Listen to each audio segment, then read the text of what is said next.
Next है molecular mass. Molecular mass क्या है? It is the mass of an molecule that is number of it is the mass of molecule हो जाएगा। इसको ऐसे second definition दे सकते हैं कि number of times of a molecule is heavier than 1/12 mass of carbon C12।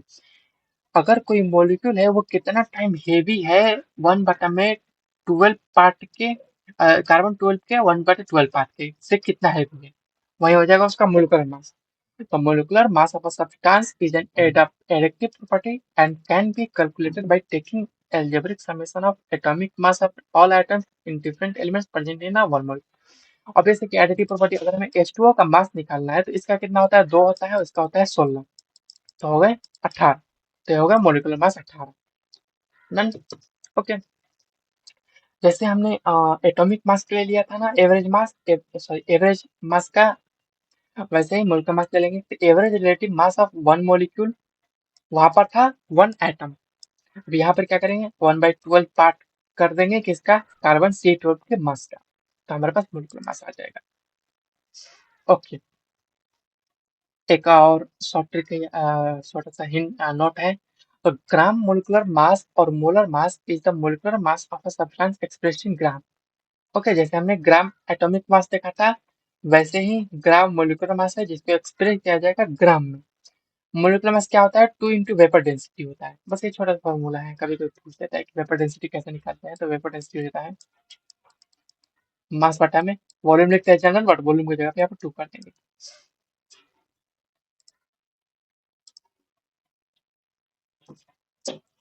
Formula mass देखो क्या होता है, इसके बारे में थोड़ा सा हम अच्छे से डिस्कस करेंगे। तो कह रहा है कि some substances such as sodium chloride do not contain discrete molecule as their constituent units। देखो, नेचर में कोई भी चीज इंडिविजुअली एग्जिस्ट नहीं करती है। ओके। तो ये कह रहा है कि कुछ ऐसे सब्सटेंसेस हैं जो डिस्क्रीट फॉर्म में एग्जिस्ट नहीं करता है, बल्कि डिस्क्रीट मॉलिक्यूल में एग्जिस्ट नहीं करता है, बल्कि कंबाइंड स्टेट में एग्जिस्ट करता है। एक साथ बहुत सारे मॉलिक्यूल कंबाइंड रहते हैं। तो उसके लिए हम क्या करेंगे? इसके लिए हम यूज करते हैं फॉर्मूला मास, ना कि मोलिकुलर मास। ओके। तो देखो, अगर मैं NaCl की बात करूंगा तो NaCl ऐसे होता ही नहीं है, ये कुछ ऐसे होता है। देखो, Na4Cl4, ये हमने सॉरी Cl4, ये हमने कौन सा मास लिखा है? ये हमारे पास मोलिकुलर मास। ओके। अब इसको फॉर्मूला मास में कैसे बनाएंगे? तो जो ये स्टोकियोमेट्री 4 लिखा है इसको कॉमन ले लेंगे हम। क्या मैं इसको ऐसे लिख सकता हूँ? 4NaCl। ओके। अब देखो ये जो आया है, अब ये जो पार्ट है इसको क्या बोलते हैं? ये है हमारे पास फॉर्मूला मास, और इस पार्ट को जो ये न्यूमेरिकल वैल्यू है इसको बोलते हैं formula unit. Formula unit, formula mass. Okay. और यह है मोलिकुलर मास। तो कभी कभी चीजों को हमें मोलिकुलर मास लिखने के बजाय हम फॉर्मूला मास में लिखना प्रेफर करते हैं। ओके। तो ये आप NaCl देखते हैं, ये मोलिकुलर मास नहीं है, ये फॉर्मूला मास लिखा गया है। ओके। और इसका फॉर्मूला मास का वेट कितना होता है? फॉर्मूला मास कितना होता है? 59 पॉइंट, सॉरी 58.5 ये यूनिट जो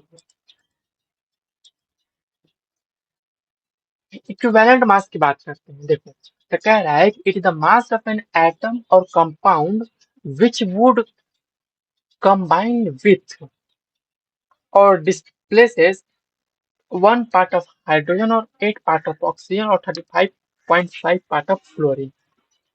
ओके। तो ये एक बेसिक डिफिनेशन है, डेफिनेशन तो नहीं पूछेगा, ठीक है, एग्जाम में। तो ये कह रहा है कि देखो, इक्विवेलेंट मास किसी भी एलिमेंट का या कंपाउंड का वह मास है जो कंबाइन करेगा या डिस्प्लेस करेगा एक पार्ट हाइड्रोजन को। देखो, जितना वेट होगा ना उतना ही पार्ट होगा।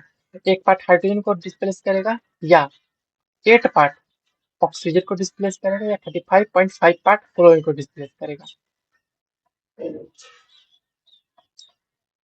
ओके। तो इक्विवेलेंट वेट ऑफ मेटल क्या हो जाएगा? देखो, वेट ऑफ मेटल ले लेंगे, वेट ऑफ H2 जितना डिस्प्लेस हुआ है इंटू 1.08।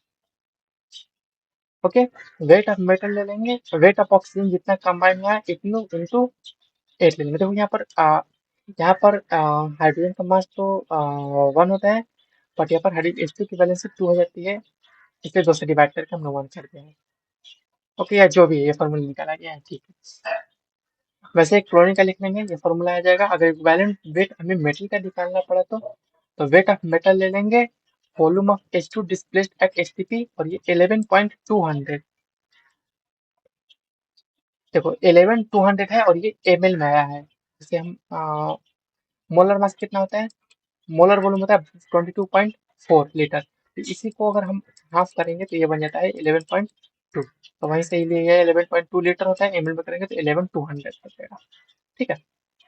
तो weight of substance A, weight of substance B, अगर इनमें से कोई भी तीन दिया होगा तो हम फोर्थ निकाल सकते हैं, ये उसके लिए दिया गया है। ओके, तो कह रहा है कि और for a compound one being converted to another compound two, अगर कोई एक कंपाउंड वन से टू में जा रहा है, ओके, तो हम कैसे निकाल सकते हैं। तो मेटल के ले लेंगे इक्विवेलेंट वेट, और इक्विवेलेंट वेट एनायन के ले लेंगे कंपाउंड एक का, वन का। कंपाउंड वन के जो मेटल होगा और एनायन का इक्विवेलेंट वेट, कंपाउंड टू के मेटल और एनायन का इक्विवेलेंट वेट ले लेंगे, तो हमारे पास अगर एक अननोन होगा तो दूसरा नोन हो जाएगा। साल्ट के लिए कैसे निकालते हैं, तो साल्ट के लिए हमने फॉर्मूला मास लिख देते हैं, टोटल पॉजिटिव या नेगेटिव चार्ज। ओके, वन लिखना है, पॉजिटिव और नेगेटिव, एंड नहीं है। इक्विवेलेंट मास लिखना पड़ेगा, एटॉमिक मास होता है बटा में n फैक्टर, ये फॉर्मूला हर जगह वैलिड है और यही याद करना है हमें।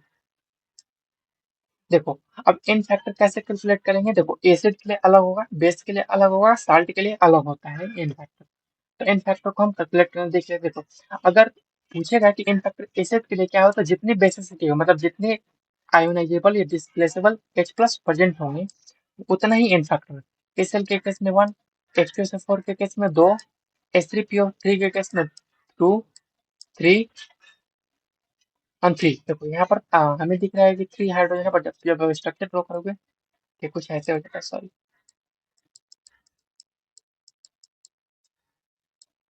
एच ओ, एच ओ और एच, ये है H3PO4, तो ये डिस्प्लेसेबल एच नहीं है, तो हमें 1 और 2 ही मिलेंगे। ओके, बेस के लिए वही है, जितने ओ एच डिस्प्लेसेबल होंगे वही हो जाएगा, तो एक है तो एक, दो है तो दो, अगर तीन है तो तीन। अगर हमारे पास आयंस है तो इन फैक्टर उसके चार्ज के बराबर हो जाएगा, जैसे कि SO2, sorry SO4 two negative, n factor कितना हो जाएगा, दो। PO4 3 नेगेटिव, इन फैक्टर कितना हो जाएगा, 3, एंड सो ऑन। ओके, अगर रिडॉक्स टाइट्रेशन दे रखा है तो इसमें इन फैक्टर कैसे कैलकुलेट करेंगे। देखो, तो क्या करेंगे, अगर आप कर सकते हो तो पूरी इक्वेशन को बैलेंस कर लो पहले तो वहां पर जितने इलेक्ट्रॉन इवॉल्व होंगे वही हो जाता है इन फैक्टर।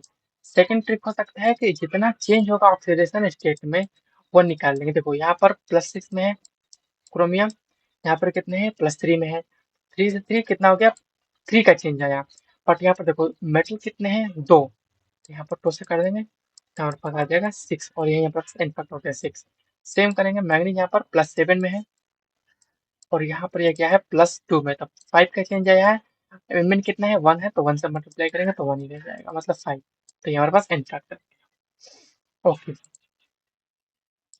अब देखो इक्विवेलेंट वेट, अगर हमारे पास कोई साल्ट होगा या ऑर्गेनिक एसिड प्रेजेंट होगा तो उसके लिए कैसे निकाल सकते हैं। तो कह रहे कि इक्विवेलेंट मास हो जाएगा organic acid is calculated by the following formula. तो कह रहे कि equivalent weight of silver salt ले लेंगे तो पहले उस ऑर्गेनिक एसिड का, ओके, और यहाँ पर इक्विवेलेंट वेट ले लेंगे एजी का, सिल्वर का। ओके, सिल्वर का वेट ले लेंगे, सिल्वर साल्ट का, सॉरी सिल्वर साल्ट का वेट मतलब इसका वेट, जनरल सिल्वर साल्ट नहीं, इसी का वेट ले लेंगे। और यहाँ पर वेट लेंगे सिल्वर का, वही है जो हमने ऊपर चीजें करी थी ना, ये वाली। हाँ, weight of compound one, weight of compound two, equivalent weight, ये वाली चीज बस वही है।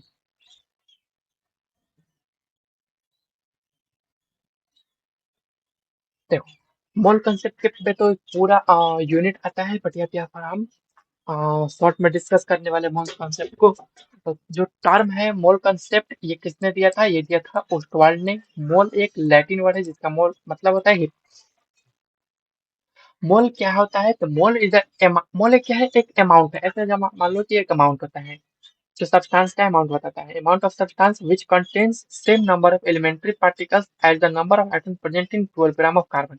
एक डेफिनेशन देखो, जहां पर भी अगर 12 ग्राम कार्बन लिखा गया है, तो अब C12 ये रेफरेंस लिया गया है रिलेटिव, इसी से तो कोई ना कोई तो रेफरेंस होना चाहिए ना, तो यही रेफरेंस है हमारे पास, हर जगह होता है।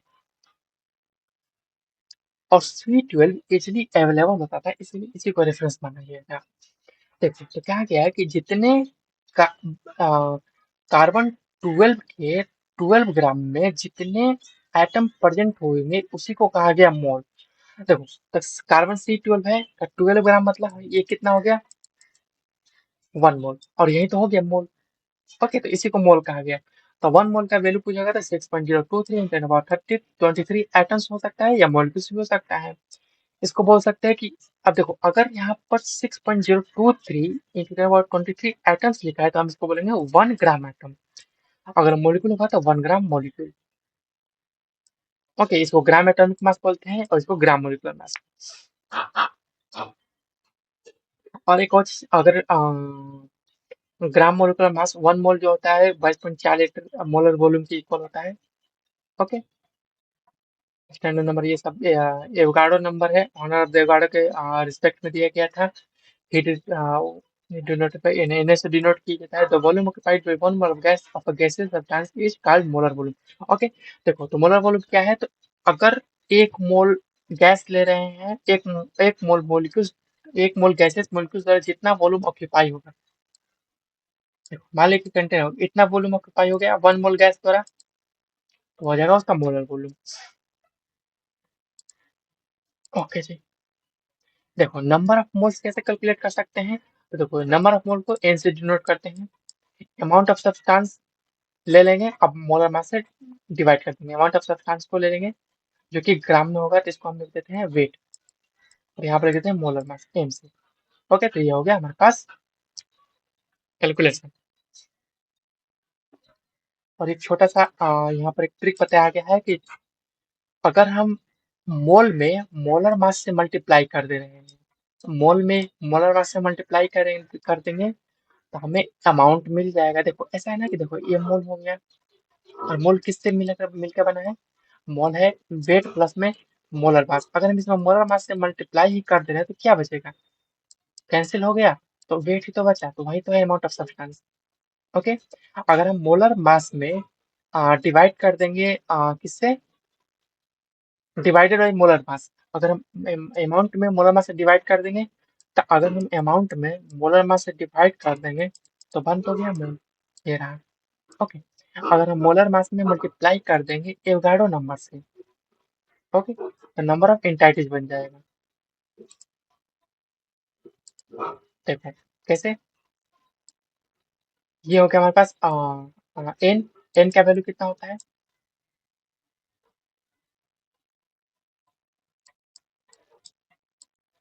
एन अपन में एन ए।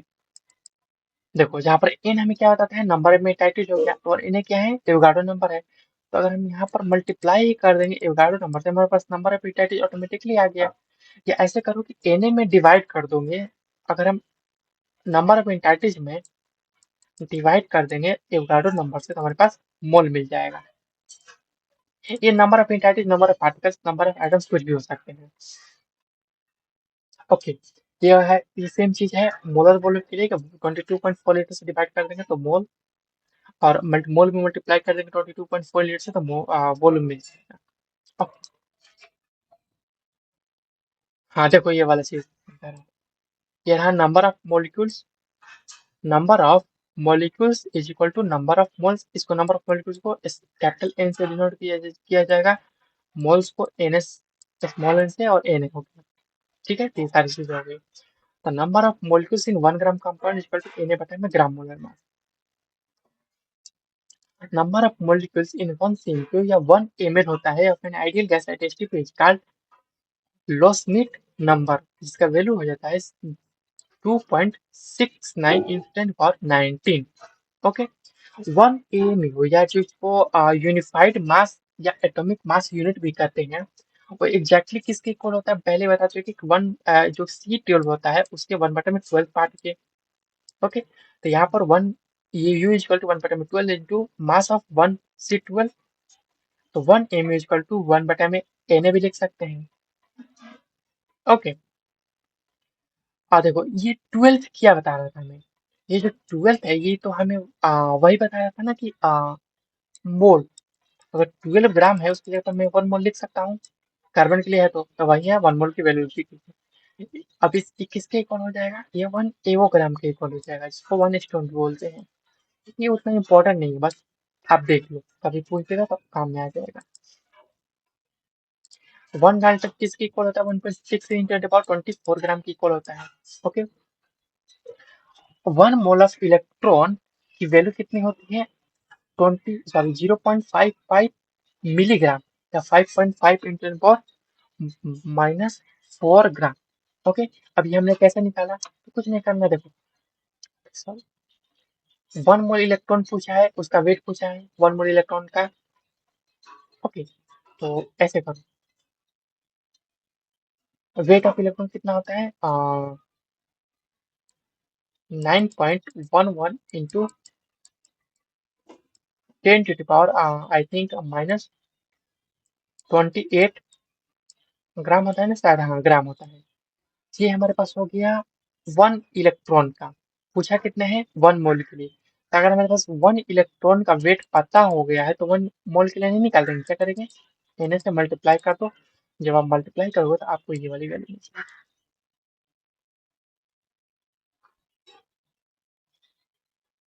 नेक्स्ट हमारे पास क्या है कि एम्पिरिकल फार्मूला और मॉलिक्यूलर फार्मूला। कुछ नहीं करना है, देखो एम्पिरिकल फार्मूला क्या होता है, किसी भी मॉलिक्यूलर फार्मूला का सिंपलेस्ट होल नंबर होता है, सिंपलेस्ट होल नंबर रेशियो बताता है, ठीक है।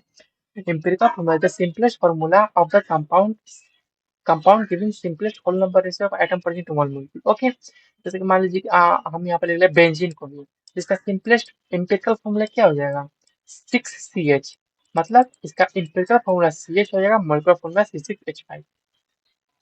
ओके, मॉलिक्यूलर फार्मूला हमें ये शो करता है कि कंपाउंड में टोटल नंबर ऑफ एटम्स कितने प्रेजेंट हैं।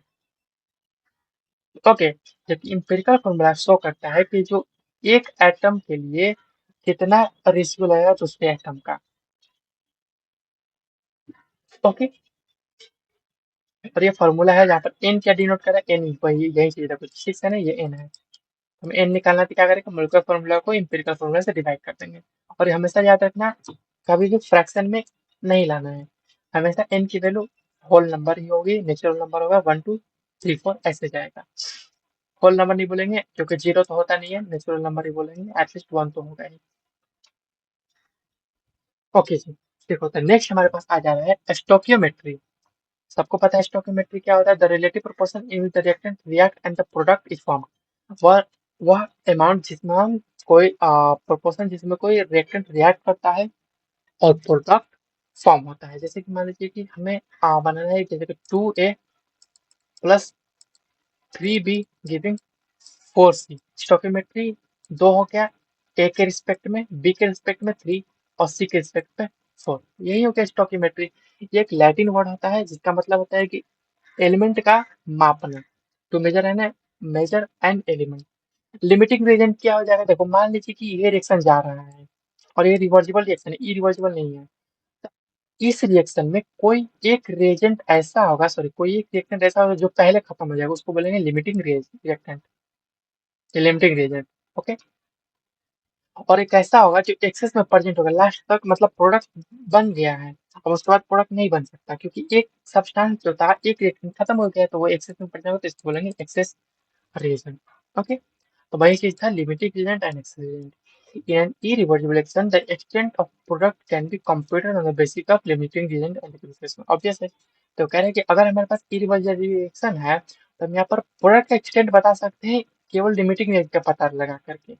एक्सेस का तो पता ही, क्योंकि देखो अगर ये हमारे पास मान लीजिए कि 10 मोल है, अगर इसका 10 मोल ये रिएक्ट कर रहा है इससे, अभी स्टोकियोमेट्री भूल जाओ, ठीक है, तो इसका भी तो 10 ही मोल बनेगा इसके रिस्पेक्ट में, चाहे इसका आप 1000 मोल ही क्यों ना ले लो, बट इसका रिएक्ट करेगा इसके साथ 10 मोल से रिएक्ट करके 10 मोल फॉर्म करेगा।